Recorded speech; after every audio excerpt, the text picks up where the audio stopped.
नमस्कार दोस्तों, जैसा आप देख रहे हैं थंबनेल पे कि हरियाणा में स्कूलों की जब हम बात करेंगे तो एक जो मनमानी हो रही थी, उस मनमानी पर हरियाणा सरकार ने कुछ लगाम कसने की कोशिश करी है। लेकिन जहां तक मैं बात करूंगा, हरियाणा में निजी स्कूलों को लेकर के बहुत सारे अलग अलग समय पर और पिछली सरकारें जो हैं वो भी बहुत सारे नियम लाती रही हैं। लेकिन वो नियम कितना सख्त तरीके से लागू होते हैं वो डेफिनेटली आपको पता है, आप जानते भी होंगे। यदि आप में से कोई अभिभावक है, आप अपने बच्चों को स्कूल में भेजते हैं तो आप देखते होंगे कि क्या स्कूल अपनी मनमानी करते हैं। फीस के साथ साथ कितने अलग अलग खर्चे जो हैं वो आपको देखने को मिलते हैं, ठीक है। और कई सारी चीज़ें आपको देखने को मिलेंगी, उनके बारे में हम बात करेंगे। सरकार ने क्या क्या रूल रेगुलेशन करे हैं। हरियाणा की बात करूंगा तो हरियाणा में एजुकेशन के मामले में, जहां हम जब हरियाणा बनता है तो उस समय पर कुछ ज़्यादा एक तरीके से पढ़े लिखे लोग यहाँ पर नहीं थे, लगभग 19 से 20% लोग पढ़े लिखे थे। आज वो परसेंटेज बढ़ करके हमारी जो नेशनल जो लिटरेसी रेट है उससे कहीं ज़्यादा जो है साक्षरता दर हमारे हरियाणा प्रदेश में हम देखते हैं, ठीक है। हमारे यहाँ की जो, चलो ठीक है, एसटी पॉपुलेशन की बात करेंगे तो एसटी पॉपुलेशन हमारे यहाँ नहीं है। शेड्यूल ट्राइब की जब हम बात करेंगे, जनजातियाँ यहाँ पर आपको देखने को नहीं मिलती, ठीक है। तो नहीं तो हो सकता था ये परसेंटेज आपको बहुत कम देखने को मिले। बहुत अच्छी क्लास यूनिवर्सिटीज़, स्कूल्स, कॉलेजेस यहाँ पर आपको हरियाणा में देखते हुए पाएंगे। यहाँ पर आईआईएम भी है, यहाँ पर नेशनल लेवल के बहुत अच्छी अच्छी यूनिवर्सिटी जो, चाहे वो स्वच्छता रैंकिंग में हो, चाहे वो एजुकेशन की बात करेंगे, A+ ग्रेड की यूनिवर्सिटीज़ आपको देखने को मिलती हैं। स्कूल का लेवल भी अच्छा खासा है। लेकिन उसमें जो सरकार की जो स्कूलों की मनमानी होती है वो हम बात करने वाले हैं। बहुत सारे, जैसे एक बार की घटना हुई थी रिसेंटली, अभी महेंद्रगढ़ या नारनौल के आसपास कहीं ऐसा घटना हुई थी कि स्कूल में छुट्टी वाले दिन स्कूल से भरी जो स्कूल में जो बस में जो बच्चे जो जा रहे थे और वो एक्सीडेंट हो गई थी। और उस एक्सीडेंट के चलते बहुत सारे बच्चों को अपने जो है ज़िंदगी से हाथ धोना पड़ा, और वहीं कई सारे बच्चों को घायल हो गए और कई जो है एक तरीके से अपंग भी हो गए हैं। तो उनका हर्जाना किस तरीके से दिया गया, वो हर्जाना नहीं भरा जा सकता। अच्छा, वो पैसे में वो हर्जाना नहीं भरा जा सकता, बेशक वो स्कूल ने उसका हर्जाना भर दिया हो, लेकिन वो रूल रेगुलेशन उसके ऊपर बनने चाहिए और सख्ती से उसका लागू किया जाना चाहिए। बहुत सारी उसके बाद ठीक है, जांच हुई, बहुत सारी स्कूलों की बसों को एक तरीके से चलाने के लिए बैन कर दिया गया कि नहीं नहीं, इसके लिए वो सारी फैसिलिटीज आप उसकी बस में आपको देखने को नहीं मिलती हैं, ठीक है। तो ये सारी चीज़ें हुई। तो ये अभी 2 से 3 दिन पहले नोटिफिकेशन आया कि क्या है, निजी स्कूलों के लिए गाइडलाइन जारी की गई है कि स्कूल 5 साल से पहले ड्रेस नहीं बदल सकते, किताबें तय दुकानों से लेने की पे नहीं कर सकते। होता है ये तो होता है ना भाई। मेरा बच्चा है 6th क्लास में, डेफिनेटली उनको ये होता है कि उन्होंने बाकायदा ये भर दिया है, ये व्हाट्सएप पर आ गया था कि भाई फलाने फलाने स्कूल से, फलानी फलानी दुकान से आप जा करके और ये इतने रुपए की किताबें हैं, इतना रुपया भेज दीजिएगा, ठीक है, और ये आपके पास आपको किताब मिल जाएगी। या फिर आप फलानी बुक डिपो पे जाइए, इस पर जाके ले आओ, नहीं तो आप स्कूल से आपके बच्चे को मिल जाएगी। कुछ 5,758 ऐसा कुछ रुपया था, 5700 समथिंग थे। 5700 रुपये में 6th क्लास में ये इतने जो है आपको चार्ज देना पड़ेगा। उसके लिए 2,000 रुपये अलग फीस है, जिसमें बेल्ट देनी पड़ेगी, या ये है फलाना दकड़ा है।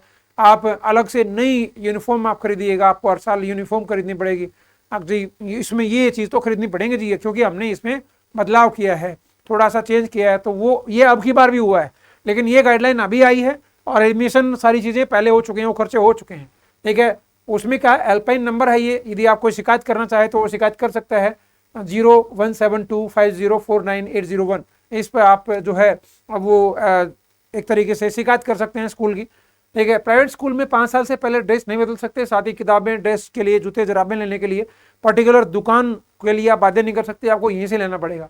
साथ ही सभी जिला शिक्षा अधिकारियों को निर्देश दिए गए कि अगर कोई स्कूल ऐसा करता है उसकी जांच करें और उस पर उचित कार्रवाई करें, ठीक है। सरकारी स्कूलों में प्रवेश उत्सव के लिए 5,000 रुपये का बजट डाला गया है। सरकारी स्कूलों में भी ये बोला गया कि कल के न्यूज़पेपर में देख रहा था कि सरकारी स्कूलों को बंद करने की बजाय उनकी जो पुराना जो दिन थे उनके वो वापस लाए जाएं। अरे अपने पिताजी, अपने माता पिता तो उन सरकारी स्कूलों में पढ़ करके और अच्छे अच्छे गवर्नमेंट ऑफिसर लगे हुए हैं, ठीक है। तो उन सरकारी स्कूलों का दौर वापस लाया जाए, ना कि उसको बंद किया जाए। ये आपने कल के न्यूज़पेपर में भी मैं देख रहा था, ठीक है। तो यह अभी हाल ही में वो दिशा निर्देश जारी किया गया है। क्या है, 2025 में अभी हाल ही में एडमिशन का दौर चल रहा है, दिशा निर्देश जारी कर दिए गए हैं। कोई अतिरिक्त बोझ नहीं डाल सकते अभिभावकों पर, यह बोला गया। इस कदम से उम्मीद की जा रही है कि प्रणाली में पारदर्शिता लाई जाएगी और इसमें उन अभिभावकों को, परिवारों को राहत भी मिलने वाली है। तो आपको पता होगा 2025 में हम 7वीं क्लास तक हरियाणा क्या करने जा रहा है, न्यू एजुकेशन पॉलिसी 2020 को लागू करने जा रहा है। और हमने वैसे बोला ये था कि हम पूरे तरीके से 2025 में तक पूरे देश भर में पूरे हरियाणा प्रदेश में 2025 तक न्यू एजुकेशन पॉलिसी 2020 को लागू कर देंगे, ठीक है। तो उसके चलते कई सारी चीजें हो भी रही हैं। प्राइवेट स्कूलों के निर्देश, यूनिफॉर्म में बदलाव की बात करूंगा। जैसे मैंने बोला कि जो है कोई यूनिफॉर्म में बदलाव नहीं किया जा सकता, कि हर साल स्कूल में जो ड्रेस बदलने का जो आदेश नहीं दे सकेंगे, जिससे अभिभावकों पर खर्चा कम हो रहेगा। और ये कहा गया कि 5 साल पहले, 5 साल बाद आप ड्रेस बदल दिए, ऐसा नहीं है कि मतलब आपने 2 साल बाद बदल दी, 3 साल, नहीं, 5 साल बाद बदल सकते हैं, ठीक है, ये है। दूसरा हम बात करूं, केवल एनसीईआरटी या सीबीएसई की किताबें ही आप पब्लिशर की महंगी किताबों का दबाव नहीं डालने के लिए निर्देश दिए गए हैं। केवल मान्यता प्राप्त पाठ्यक्रमों की किताबों को ही उपयोगिता में लाया जाए। उसके बाद दबाव में मुक्त खरीदारी, स्कूलों के अभिभावकों को किसी विशेष विक्रेता से किताबें और ड्रेस खरीदने के लिए बाध्य नहीं किया जा सकता। पुरानी किताबों का प्रोत्साहन, छात्रों को पुरानी किताबें इस्तेमाल करने के लिए प्रोत्साहन किया जाएगा, जिससे पर्यावरण के लिए भी लाभकारी होगा। पानी की शुद्ध व्यवस्था होगी स्कूलों में, छात्रों की शुद्ध पेयजल व्यवस्था करनी होगी ताकि बच्चों को अपनी बोतल लाने के लिए मजबूर न किया जाए। डेफिनेटली है, जब मैं स्कूल में जाता था जिसमें हम उसमें बोतल लेके जाते थे, वहाँ पर एक सही पानी आता ही नहीं था पीने का, तो हर कोई स्कूल में अपनी बोतल लेके आता। मेरा बच्चा भी स्कूल में बोतल लेके जाता है, ठीक है। तो ये एक प्रेशर बनाया जाता होगा, तभी तो ये सारी चीज़ें होती होंगी। उसके बाद स्कूल बैग का वजन सीमित किया जाएगा। भाई साहब, इतनी सारी किताबें होती हैं भाई, आप भी मतलब आप कॉलेज गोइंग हैं या आप अभिभावक हैं, आप भी उस बैग को लेकर चले ना तो बहुत हैवी दिखता है, ठीक है। इसलिए पहले तो हम तो अपने आप चले जाया करते बस तक, लेकिन अभी अभिभावक खुद क्या करते हैं कि उसका बैग लेके जाते हैं बस जहाँ मिलती है।